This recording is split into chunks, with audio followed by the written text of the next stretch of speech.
Nananatili raw matatag ang industriya ng real estate sa bansa. Katunayan, ayon sa mga negosyante, ay inaasahan pa raw ang patuloy na paglago nito sa loob ng taong ito. May Express Balita si Jessica Duco. Pagkatapos hagupitin ng krisis pinansyal ang real estate industry, unti-unti nang bumabawi ito ngayon. Ayon sa kumpanyang DMCI Homes, mas ginugol nila ang kanilang atensyon sa paggawa ng mga paraan upang patuloy na tangkilikin ng publiko ang industriya. Bagamat bumaba ang kanilang benta, hindi naman daw tuluyang bumagsak ang bintahan ng mga residential units sa bansa. Target ng DMCI ang 5 hanggang 10% na growth bago matapos ang taon. We were born during the crisis 10 years ago. So we know how to cope up with the crisis. We know kung anong kailangan ng market. Yun lang ang strategy namin to satisfy yung requirements ng market so that with confidence pwede namin masabing bebenta yung produkto namin. Plus we have a business, there's two like this also. Bakit tayo yung... So, i-didit at saka, yun, tama-tama sa pagkakas. Medyo open.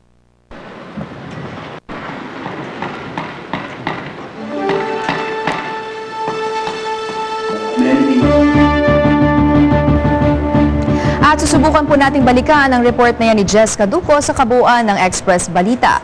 Samantala, nagbabala ang Bureau of Food and Drugs hinggil sa isang Peking flu vaccine na ibinibenta sa pangalang Vaxigrip.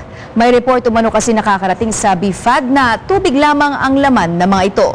Sino mang makaengkwentro ang nasabing Peking bakuna ay maaari pong magsumbong sa Regulation Division ng BFAD sa numerong 809-4390 Local 1131. At para makaiwas, siguruhin po na lahat ng bakunang bibilihin ay galing sa mga butika o drug manufacturers na lisensyado ng BFAD. Nagbabala naman ang Department of Health hinggil sa umano'y Peking flu vaccines na inilalako sa mga opisina sa mababang halaga. Ayon kay DOH National Epidemiology Center Head Eric Tayag, bitbit ang dinoktor na liham kung saan nakasaad na aprobado ng kinauukulan na ang nasabing mga bakuna nagdo-door-to-door umano ang mga gumagawa nito at iniaalok ito ng murang-mura sa mga employer. Kaya naman paalaala ni Tayag sa lahat, lalo na mga drugstore, laging humingi ng resibo para sa mga flu vaccine na kanilang binibili para na rin sa kanilang proteksyon. Muli rin pinaalala ni Tayag na hanggang sa ngayon ay wala pang available na bakunang panlaban sa H1N1 virus sa merkado. Umabot na sa 32,000 pamilya ang apektado ng pagbaha sa Maguindanao at North Cotabato. 43 barangay ang binaha sa mga bayan ng Kabuntalan, Northern Kabuntalan, Sultan Kudarat, Dato Piang at Dato Udensinsua. Sa tala ng Office of the Civil Defense, aabot na sa 30 milyong piso ang halaga ng napinsala ng mga flash floods at inaasahan na tataas pa ito sa mga susunod na araw. Inilaan ngayon ng pulis at militar ang panahon para tumulong sa patuloy na paglikas sa mga apektadong residente. Samantala, may bago ng presidente at chairman ng Board of Directors ang IBC-13. Ito'y bunsod ng pagbibitiw sa pwesto nila Chairman Remedios Petilla dahil sa personal na kadahilanan at ni President and CEO Roberto De Rosario dahil naman sa kanyang kalusugan. Si Ginoong Joselito Yabot na ang magsisilbing bagong chairman ng Board of Directors habang si Ginoong Jose Javier naman ang itinalagang bagong presidente ng IBC-13.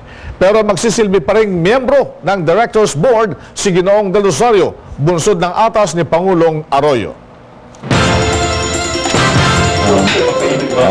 Sa pamamagitan ng tulong nila at sa tulong ng lahat ng ating mga kasamang manggagawa sa IBC-13 ay maisusulong natin ang lahat ng ating layunin at makakagawa tayo ng mga pagbabago at pag-unlad na sana magawa natin sa loob ng maliit na panahon na inilaan para sa atin.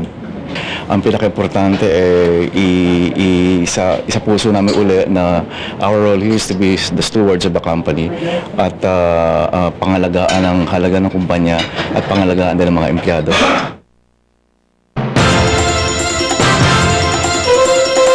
Abangan ang iba pang Express Balita sa aming pagbabalik. Ang industriya ng real estate sa bansa, katunayan ayon sa mga negosyante, ay inaasahan pa raw ang patuloy na paglago nito sa loob ng taong ito. May Express Balita si Jessica Duco.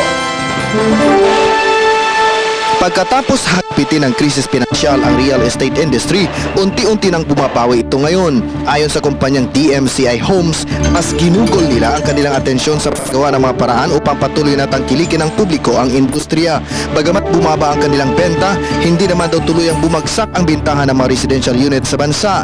Target ng DMCI ang 5 hanggang 10% na bago matapos ang taon. We were born during the crisis, 10 years ago. So we know how to cope up with the crisis. We know kung anong kailangan ng market. Yun lang ang strategy namin to satisfy yung requirements ng market so that with confidence pwede namin masabing bebenta yung produkto namin. Katunayan ng patuloy na pag-usad ng industriya ang tuloy-tuloy na expansion ng mga proyekto nito. Kanina lamang nabuksan ang bagong clubhouse expansion ng Royal Palm ng DMCI Homes. Dagdag pa ng mga namamahala rito ang pagpapaganda ng produkto at pagbibigay ng tamang serbisyo sa mga kliyente nito ang susi ng patuloy na pagpasok ng mga mamimili. Target nito ang middle class professionals na gustong magkaroon ng bahay. Balak din ng DMCI na magdagdag ng 2 pang proyekto sa malungsod ng Taguig at Quezon bago tapos ang taon at dagdag na 2 pang residential projects sa unang bahagi ng susunod na taon. Area and we have lots of ponds and as you can see yung landscaping namin very Asian. Aside from that, we have our usual function rooms. We have a business center, the ground floor, may recreation area, may entertainment room, yung audio visual room, and we have function rooms pa here that are air conditioned. We opened 2 new projects this year, and we intend to open another 2 towards the last quarter this year or early next year. One is Cedar Crest, very near this area, and the other one is in Quezon City. Ako si Jess Dogo, Nagbabalita, Express. Ang kabataan daw ang pag-asa ng bayan. Kaya naman mahalagang mapanatili silang malakas at malusog. Kaya naman para sa school year na ito, lalo pang paigtingin ang Bear Brand ang kanilang kampanya para maisulong ang pag-inom ng gatas sa mas maraming batang Pilipino. Ito'y lalot ang gatas ang isa sa mga pinakamasustansyang inumin. Nito nagdaang school year, nagawa ng Bear Brand na makaabot sa 1 milyong mga bata sa pamamagitan ng kanilang kampanyang Laki sa Gatas. Isang wastong nutrisyon sa pinakamabisang panlaban sa kahit anong sakit. Mahalaga din ito lalo na sa mga school-age kids. Kaya naman sa pagtatapos ng Nutrition Month, nagbahagi ng isang talk tungkol sa wastong nutrisyon at namigay ang IBC 13 kasama ang Krispy Kreme ng donuts sa mga bata sa Barangay Marilag Day Care Center at sa Servants of Charity Guanela Center. Layunin ng proyekto na hikayatin ng mga bata na maging magana sa pagkain, madunong sa pag-aaral at maging masigla sa araw-araw.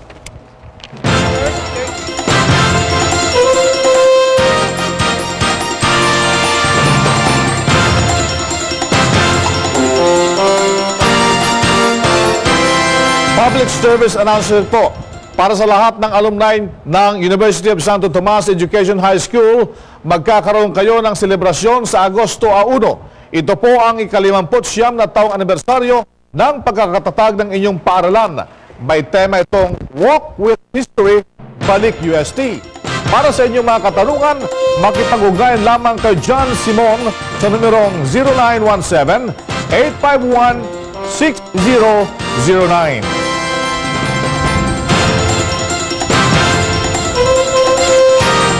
At yan po mga pinakahuling balita na nakalat ng IBC News and Public Affairs. Ako po si Precious Hipolito Castel. Ako naman ang inyong katotong Bing Formento. Pansamantala kaming namamaalam at magbabalik bukas alas 4:30 ng hapon. Dito lang sa IBC 13. Mga katoto, mahalin po natin ang bansang Pilipinas.